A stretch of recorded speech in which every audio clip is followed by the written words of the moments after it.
How does smoking affect your health? What is secondhand smoke and why is it important to stop smoking? Hello and welcome. I'm your host, Dr. Mosam Tombene. Signing with us is Tepo Maseko and the feeder interpreter is Ntabiseng Ndlovu. May is Anti-Tobacco Campaign Month and World No Tobacco Day is observed around the world every year on the 31st of May. This year's celebration informs the public on the dangers of using tobacco and the business practices of tobacco companies, what organizations are doing to fight against the use of tobacco, and what people around the world can do to claim their right to health and healthy living, as well as protect future generations. Now, the theme for this year is Quit Tobacco to Save Our Planet, highlighting that throughout its life cycle, tobacco pollutes the planet and damages the health of all people. Vital Signs will focus on smoking and health. Coming up on the program, producer Numpilo Kwala spoke to a smoker about his journey to quitting smoking and to the CEO of Smoke Enders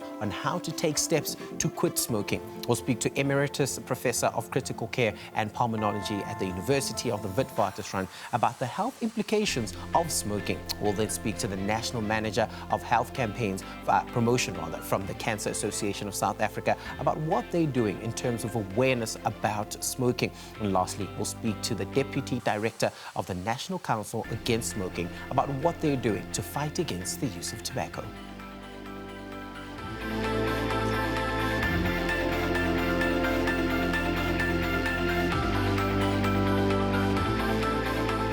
Remember that you can be part of the show by asking the guests that we'll have on any question that you have on your mind about what we're talking today, and you can simply share your views with us on what we're discussing. The number to call is 011-714-5861 or 011-714-5877. That's the number you can call, but you can also share your thoughts with us on social media using Twitter at SABC Vital Signs or Facebook, and that is SABC Vital Signs. The show continues right after the short ad break. Stay with us.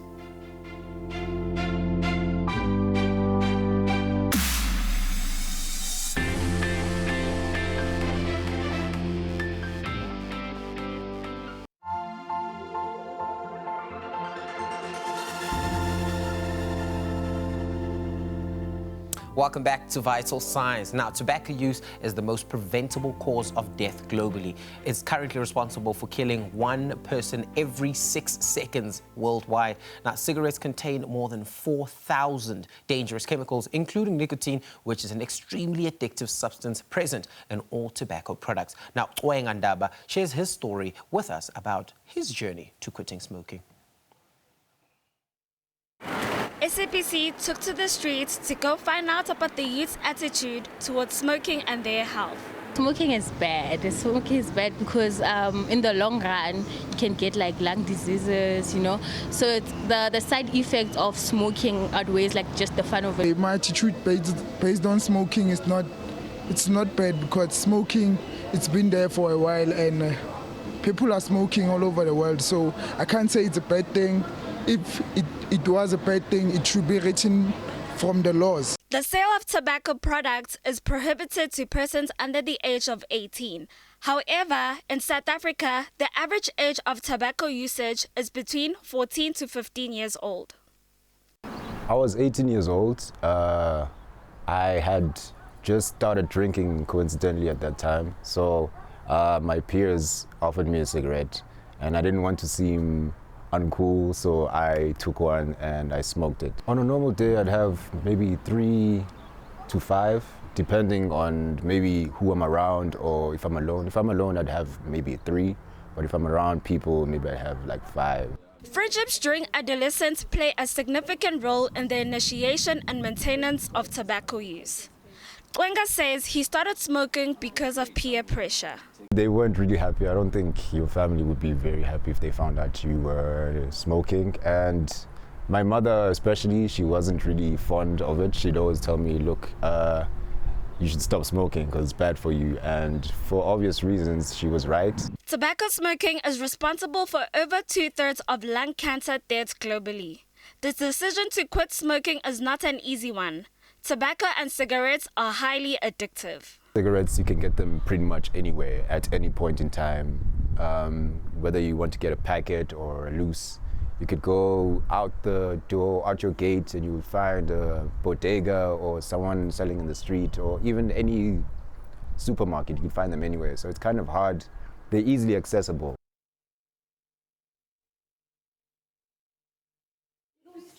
After the break, we'll speak to Emeritus Professor Guy Richards from Critical Care and the Pulmonology at Wits University about the health implications of smoking. Stay with us.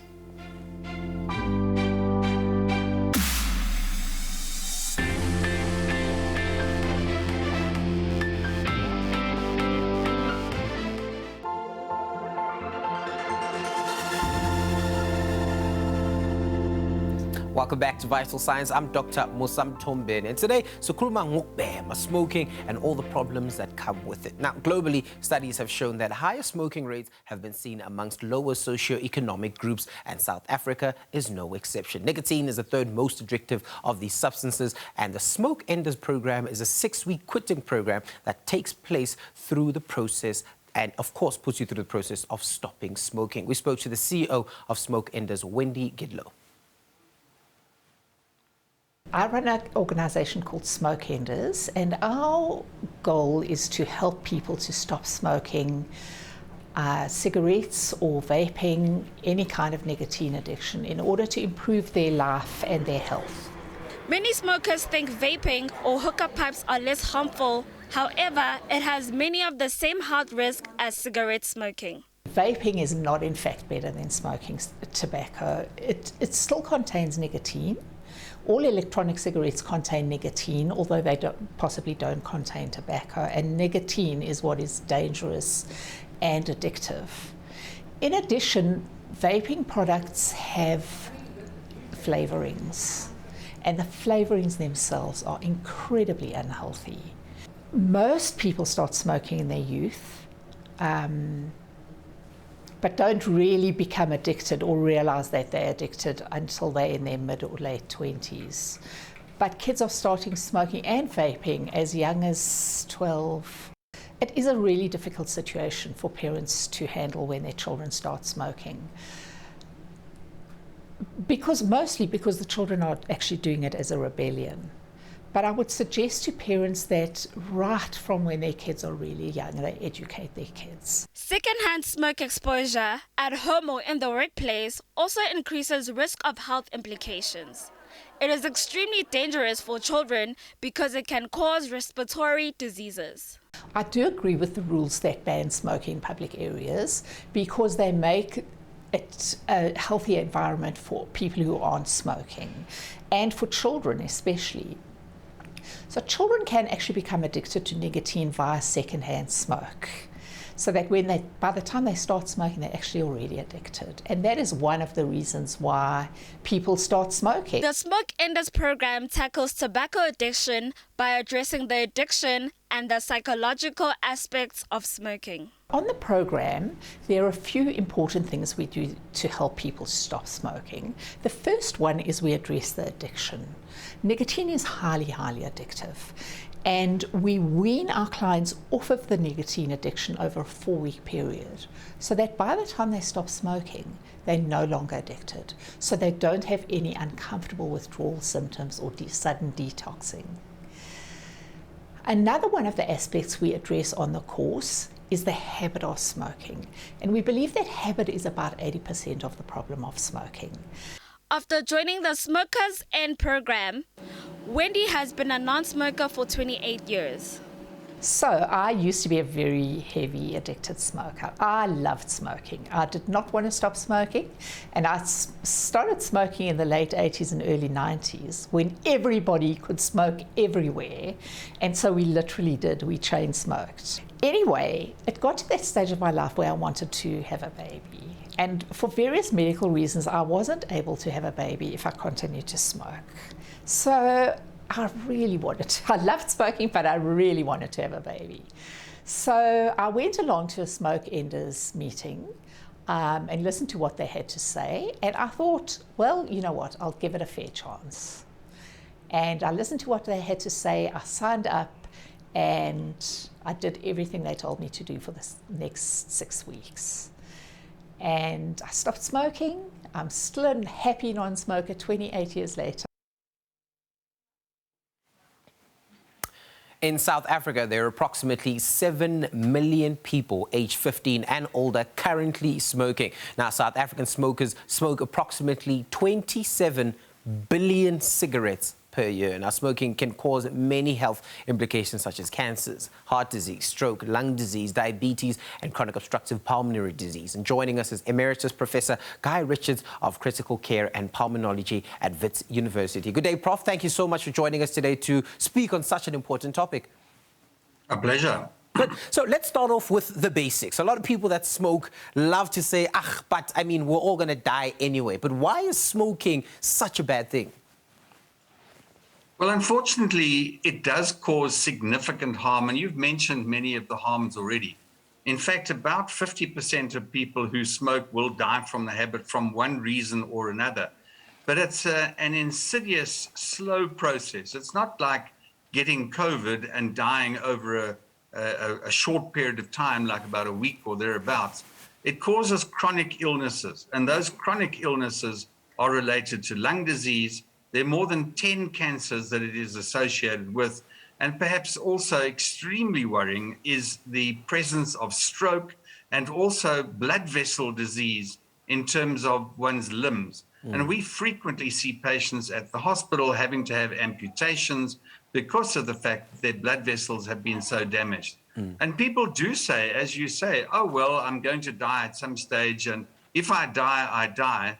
But when they actually do become ill, they all come seeking help at a time often when it is too late. So it's critical that we try to stop people before the onset of all of these severe chronic illnesses that can ensue. Now, smoking, I mean, there's so many things different people smoke for their own different reasons. But what exactly about smoking cigarettes particularly makes it such a problematic addiction?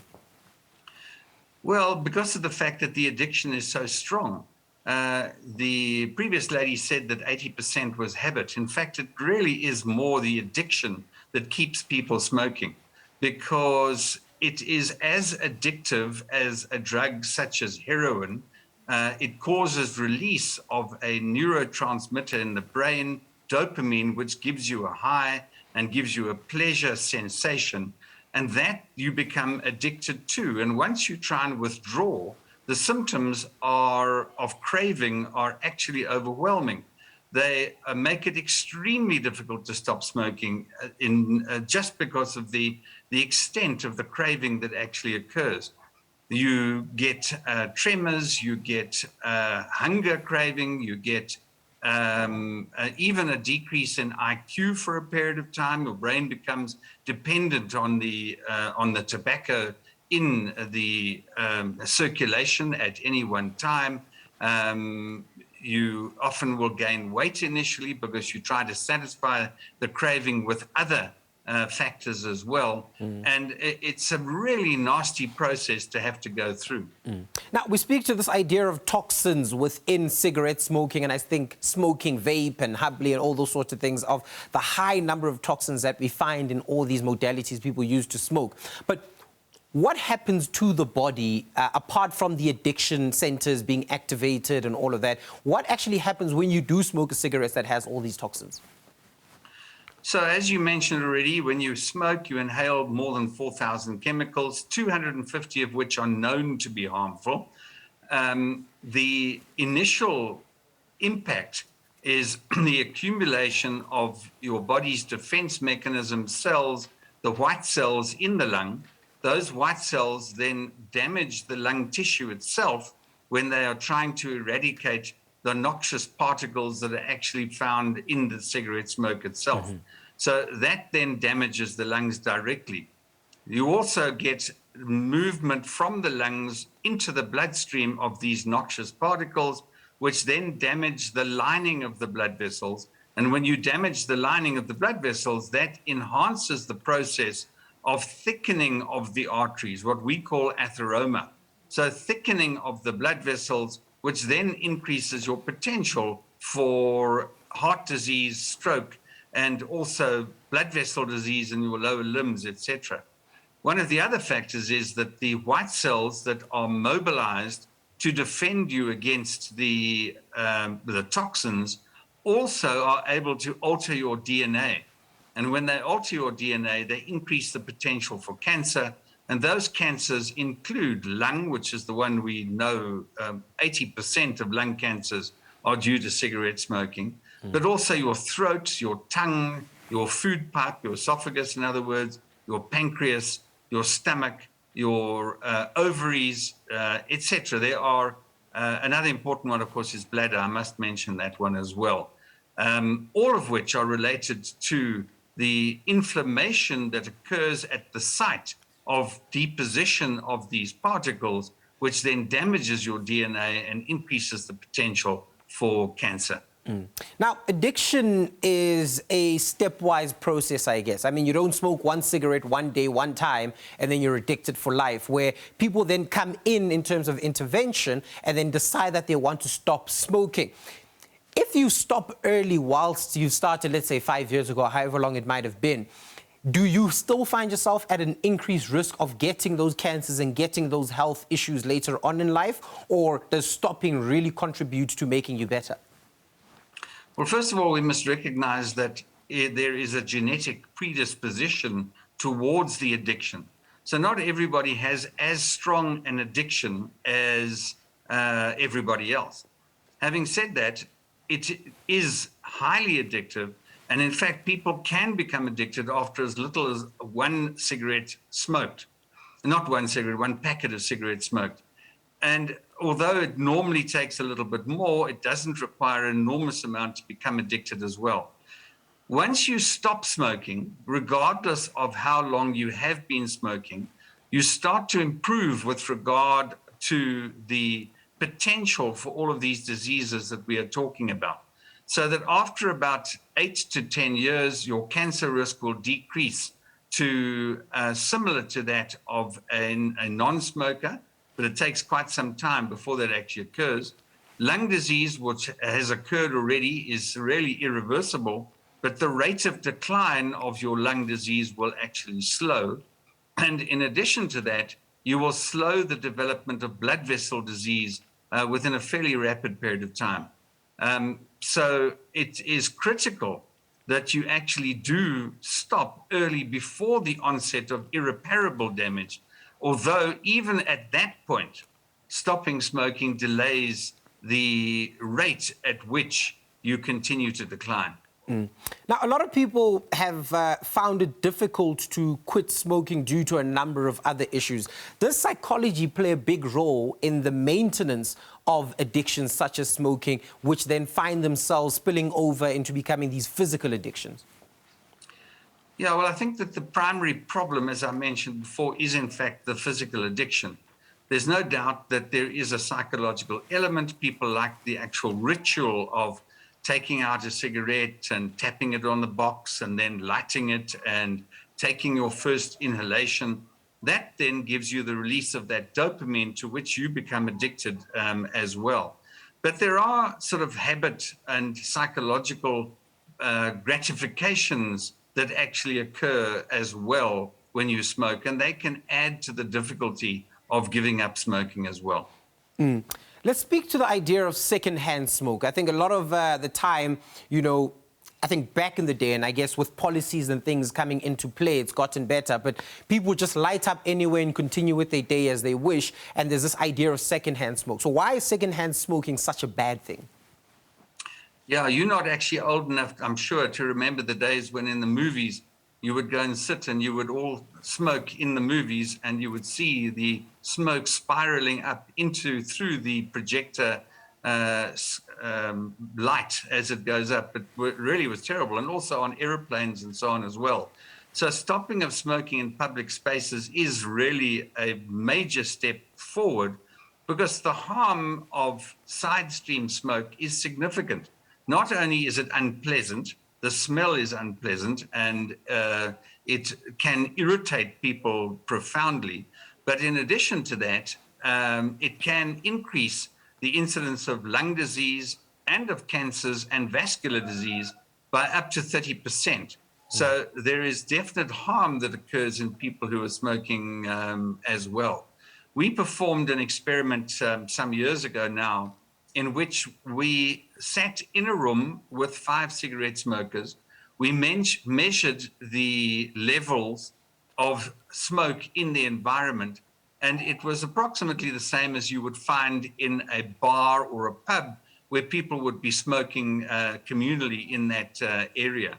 And we found that you increase the inflammatory response in our bodies to the same extent as you would do if you actually had influenza.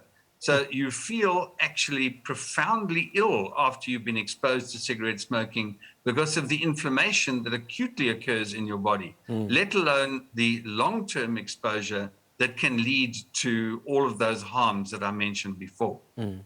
Okay, we've got a caller, Kanye from Johannesburg, who has a question. Good day, Kanye. Hi, good day. How are you doing? Good, thank you. What's your question? So my question is, after seeing the images of the lung of a smoker and a healthy person's lungs, if you quit smoking, is it possible for your lungs to go back to that normal, healthy stage? And also, I hate to say it, I am a pregnant person, and I just want to know, I'm actually in my 3rd trimester right now, and I still do smoke, even though I have cut down. What do I have to worry about? Because it is something that lingers at the back of my head that maybe I know it's wrong, but is it like very bad? Am I in trouble? Is my baby in trouble? Stuff like that. All right, thanks, Kanye. So 2 questions here, Prof. The issue of pregnancy and smoking, and the other is the reversal to a potential normal if you've quit smoking. I think let's start off with the quit smoking first. Okay, so if you do quit smoking, your lungs, the reason they look so horrible externally is because of the deposition of carbon in the lungs. So it gives them that black appearance. That carbon appearance remains there from a permanent point of view. It never is gone. So you won't have nice pink lungs like you saw in those pictures there as well. Having said that, what we actually look at in terms of the harm is a lung function test.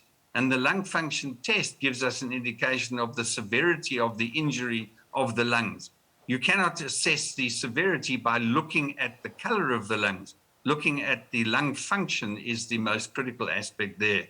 So it's worthwhile stopping at any point. If we talk about pregnancy, Kanye, it's very important even now that if you can stop smoking, because there is significant potential harm that can occur to the fetus. And this means things like low birth weight. It can mean things like premature birth.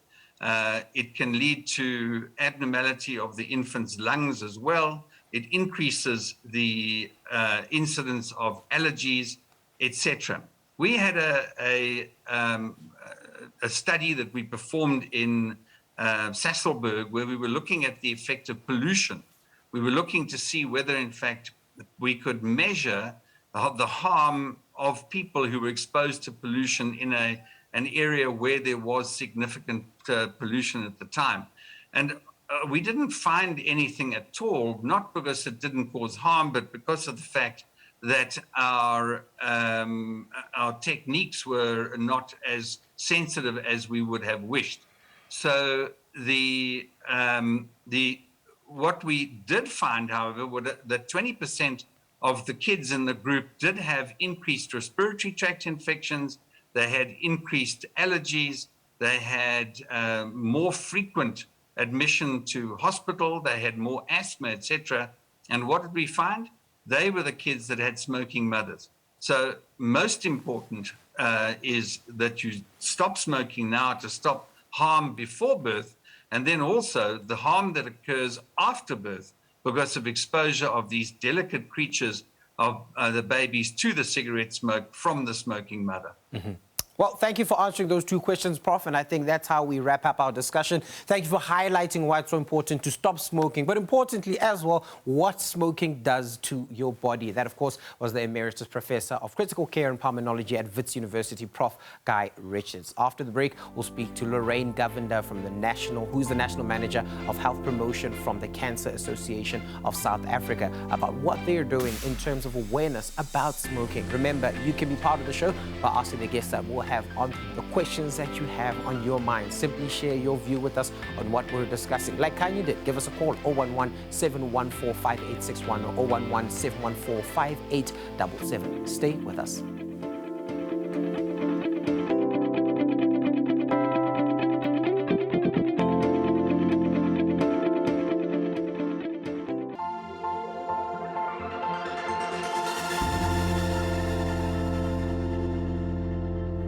Welcome back to Vital Signs. Ka jeno re bua ka utsuba le di problems tsa teng kaofela tse tlo bang teng ha ebe wena wa tsuba. And of course re bua ka taba tsa hore ha o batla kapa ha o le motho a tsubang o nka stopha jwang. Ke nna Dr. Mtombeni and show yona he ke Vital Signs. Now every year tobacco related disease kills about 42,000 people in South Africa. Now tobacco smoking is responsible for over 2/3 of lung cancers globally. Now, secondhand smoke exposure at home or in the workplace also increases the risk of lung cancer. Tobacco is also a risk factor for tuberculosis. It's been estimated that between 26% to 56% of TB patients smoke.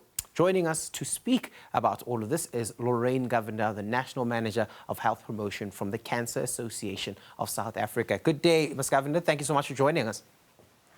Good day to you and the viewers. Thank you for having the Cancer Association. So let's get into why smoking is such a problem, specifically when we talk about cancers. What have you established as the Cancer Association of South Africa? So smoking, there is sufficient scientific information to show us that tobacco products is a multi-site carcinogen, meaning, it definitely causes cancer. And people often just think about lung cancer, but there's actually 16 different types of cancers that tobacco-related products can cause. So both cigarette smoking and smoking other forms of tobacco can cause cancers in multiple organs. So it's quite serious, yes. Why is it important then, and I guess as the Cancer Association, one of the pillars of what you'd want to do is to stop people from smoking? That's correct, yes, definitely. Cessation so creating awareness on the harms of tobacco is extremely important for us in terms of our messaging. So what exactly, in terms of drives and all that sort of stuff, do you do with respect to getting awareness out there, apart from the usual avenues? I think you'd also go out and advocate for policy change and advocate, for, public policy to say, don't smoke in these certain areas or move smoking areas to 10 meters away from main entrances and things such as that. But why is that important? So when you think about tobacco, just the thought of 16 cancers, tobacco can cause over 16 cancers. That alone can tell the viewers how serious it is. So whenever you talk about it, remember, we are fighting a mighty industry. The tobacco industry is a mighty one. It's a multinational industry.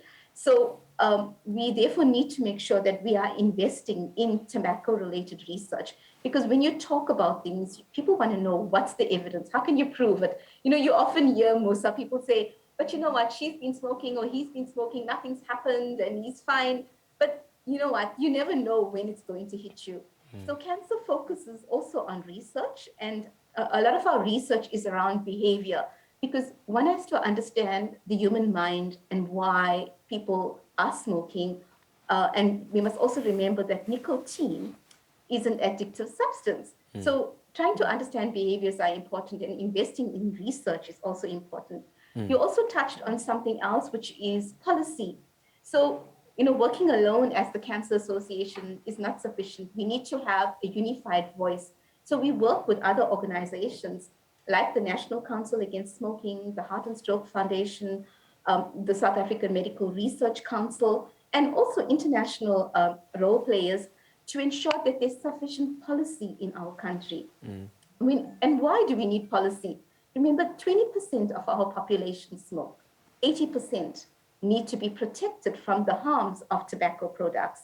So currently in Parliament, there is the new bill, which was out since 2018, and that will protect more people. So you touched on awareness. Awareness drives are important because if you think about tobacco products, we are seeing more and more younger people starting to use tobacco products. We see it in schools, we see it in universities. So creating campaigns and messaging to ensure that the youth are sufficiently informed is extremely important. Now, if you think about the industry, it's a mighty industry. And we as non-governmental organizations and public organizations, it's difficult for us. And therefore, we work with international role players that invest with us to ensure that we have a stronger voice, we have sufficient tobacco control measures in place, and that we're able to fight the industry in terms of what is going on. So the Cancer Association also has a cessation. So people that start smoking, it's very difficult. We often think, gosh, it's hopeless, I can't do it. We have a program, it's an online program, which is the e-kickback program. If you go onto our website, you can find more information on it. We also work with other organizations. Currently, we have a partnership with the University of KwaZulu-Natal. And through that partnership, we are able to work in KwaZulu-Natal in 5 communities where we have volunteers going door to door to inform people about the harms of tobacco and also educate them on lung cancer, because we believe that early detection of cancer will definitely save lives.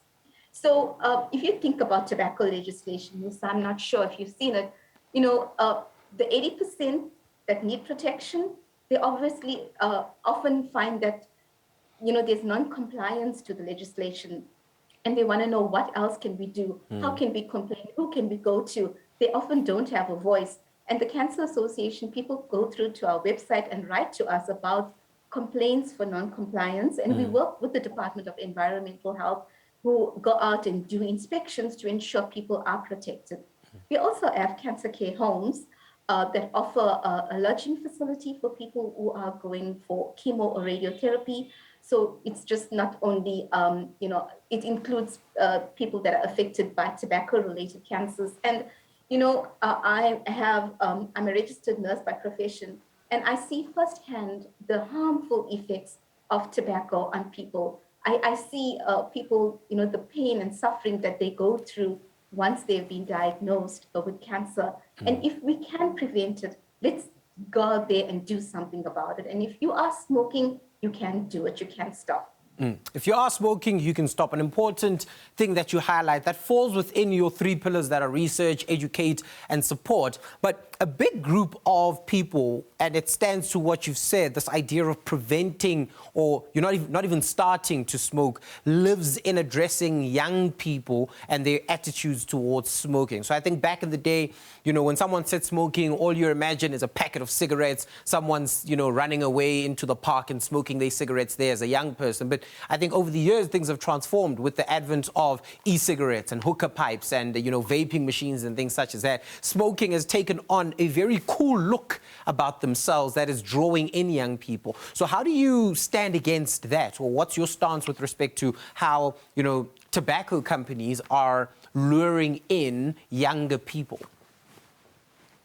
So we work a lot in schools and universities to educate people. And Musa, our office, outside us, there's a FET college. And every single day, I see a lot of people smoking. And I think it's a cool thing to do. And also because nicotine, it's an addictive substance. So once you start, you can't stop. And people often think, it's actually going to help me, but it's not. It's actually going to make you feel more stressful because it lingers in your body. So, all cigarettes are dangerous to one's health, and one cigarette is not healthier than the other. The quantity of nicotine, tar, etc. in a cigarette does not mean that it's safer to use, because someone will say, oh, I'm smoking a pack of cigarettes, it's light, or I'm using e-cigarettes and it's better. There's nothing that's safe. The rules relating to this only exist to regulate the tobacco industry, since higher dosages of nicotine can result in a stronger addiction, and it's not intended to protect the consumer. So if you think about e-cigarettes, the fact that it is made by the tobacco industry already tells you that it's harmful. So let's wrap up our discussion with an issue of support. You know, there are many people that will tell you outright, I smoke and I have smoked for many years, I'm a heavy smoker, but I really want to quit. Where can one get access to stopping smoking? So I've already mentioned our e-kick butt program, which is an online program. There's also the National Council Against Smoking, and they have a quit line as well. So if people need more information, they are welcome to go onto our website to find out more, which is www.cancer.org.za. You will definitely find more information in there, or you can call the National Council Against Smoking to find out more about their quit line. But you know, what we want to say is there are millions, over 50 million people worldwide have quit tobacco use. So you can do it. And you know what, when you try, you can, just being smoke-free from one day can go to the second day, and it can go on. And you know, it's not a difficult process. You need a lot of support when you try to quit. And look at each quit attempt as a learning process. Each time you learn more on what doesn't work, and you're going to improve on it the next time. Improve your negative, you know, that's also important. Thank you so much, Lorraine Gavin, for joining us from Cancer, really highlighting the importance of what they do, what can be done, and all the things that you should be doing if you feel like you do smoke too much or just want to quit. Go on, visit their website and many other sources of resources that you can have to look at how you can stop smoking. That was Lorraine Gavin, the National Manager of Health Promotion from Cancer Association of South Africa. After the ad break, we'll speak to Dr. Sharon Nyatsanza, the Deputy Director of the National Council Against Smoking, about what they're doing to fight against the use of tobacco. Stay with us.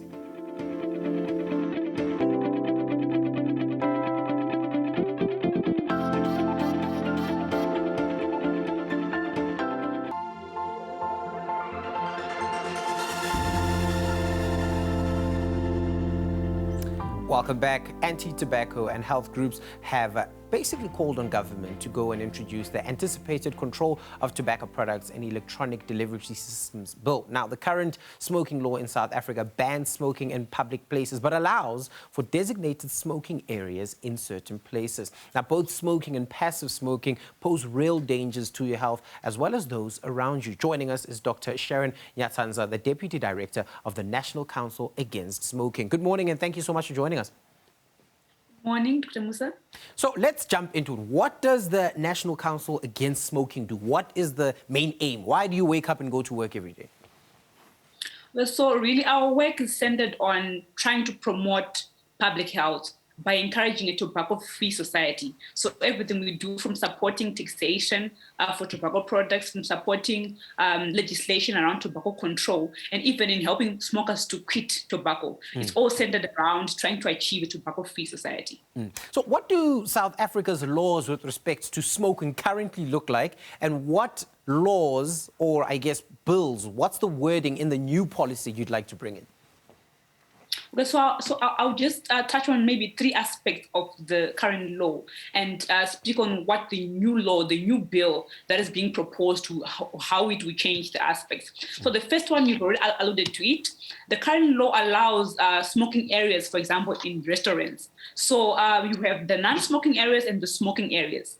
But what science has found is that it's not enough to protect non-smokers. So even though you are sitting in a non-smoking area, you actually are still exposed to secondhand smoke. So the new law, when it is passed, it will basically mandate 100% smoke-free public indoor area. So, for example, in restaurants, there will not be any smoking rooms in those places. And the reason for that is to protect the health and the rights of non-smokers. So we have, for example, patrons who work in those spaces, but we also have non-smoking customers in those spaces. So with the new law, it will be 100% smoke-free public indoor areas, the transport areas, for example, in looking at hotels, will also be 100% smoke-free. And the second aspect of the current law does have, if you've seen any cigarette package, it has a text health warning. So it may say, for example, smoking causes cancer. So it's a small text health warning. And what we actually will have in the new law is not only a text health warning, but also a pictorial warning. So when it says, for example, smoking causes cancer, it will also show you the image. So it brings in the visual aspects as well for the health warnings, which actually has been shown to be more effective in encouraging people to quit smoking, and even in preventing the young ones from not starting to smoke. Mm-hmm. That's one. Those are the one of the key aspects. And the current law, for example, does not regulate e-cigarettes. So we've seen, for example, e-cigarettes. Some know them as vapes. They don't contain tobacco, but the new law, when it comes in, it actually steps in to regulate those products as well. Mm-hmm. So what does that look like? I think South Africa has got a interesting history on regulation on smoking products. So when young people take up hookah pipes and take up vaping and e-cigarettes and things such as that, although they're not tobacco per se, they are still harmful substances within whatever they're smoking. How will the new bill address young people or smoking all of these non-tobacco related products?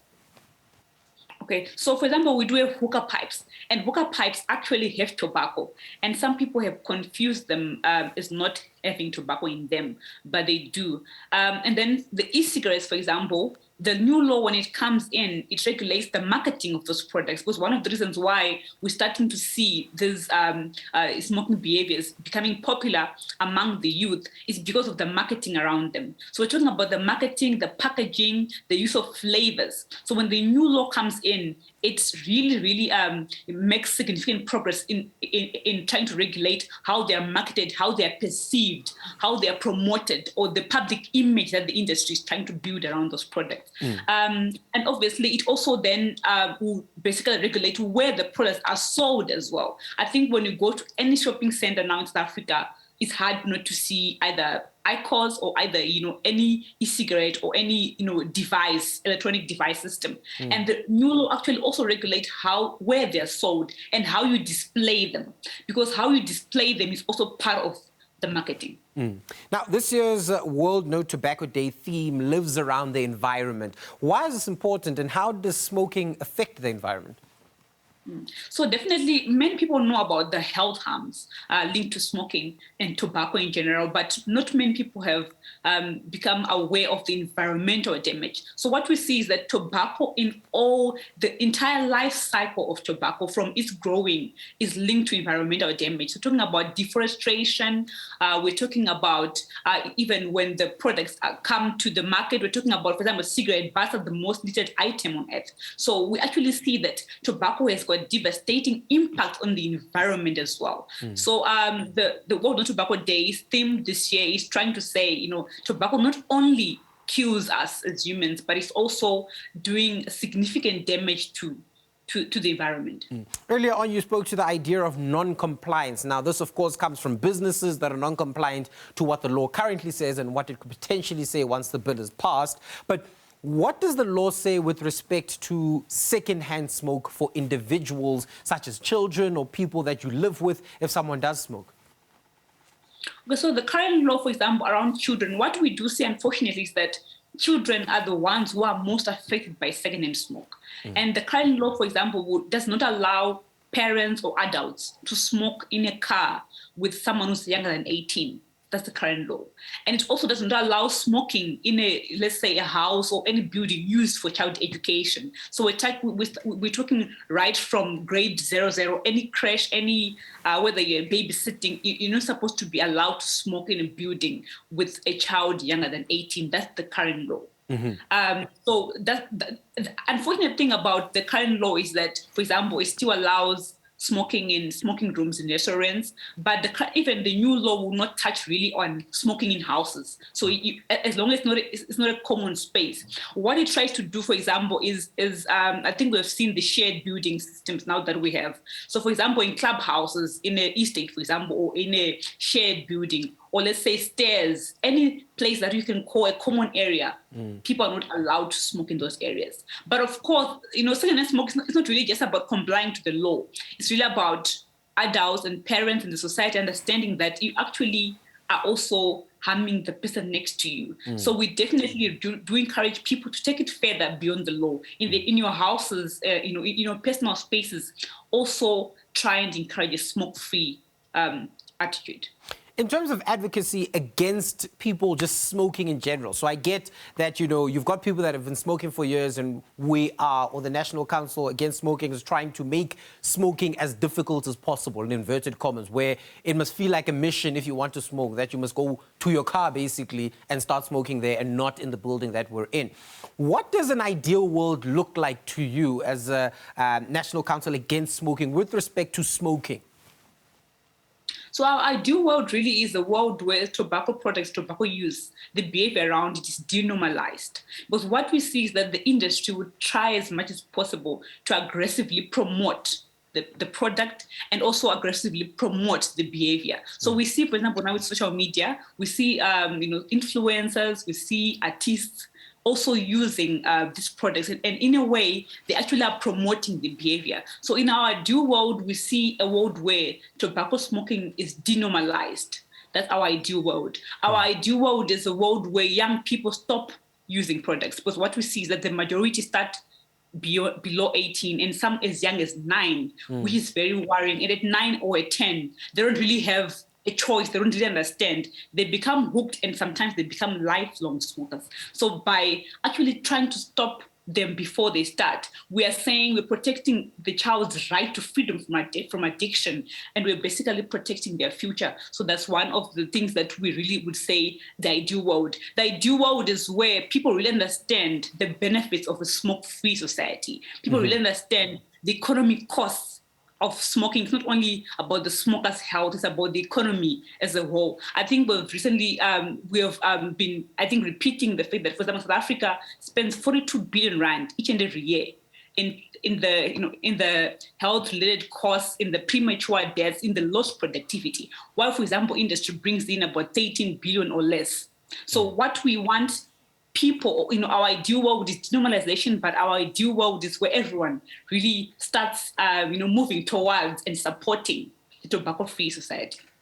Thank you so much, Dr. Nyatanza, for joining us today and really highlighting why it's important, not just from a personal perspective, but also from a policy perspective, why it's important to not smoke. And if you do smoke, why it's important to stop smoking, the economics of it all, and of course, the personal health benefits of stopping smoking. Thank you so much to all the guests that came on the show to discuss what we're speaking about today and why it's so important to not even start. And if you have started and are a heavy smoker and are looking to quit, the multiple resources that exist that you can use to stop yourself from smoking. But importantly, that this is a journey. It is something that's going to take some time. So you may falter along the way, you may falter after 2 years of having stopped smoking, but it's important to get back on it and not smoke because of the benefits of just not smoking. Thank you so much for joining us, and of course, we'll see you again soon. Remember to manage yourself during this pandemic and stay safe and protect each other. From me, Dr. Mosamtombeni and the Vital Signs team, we'll see you soon.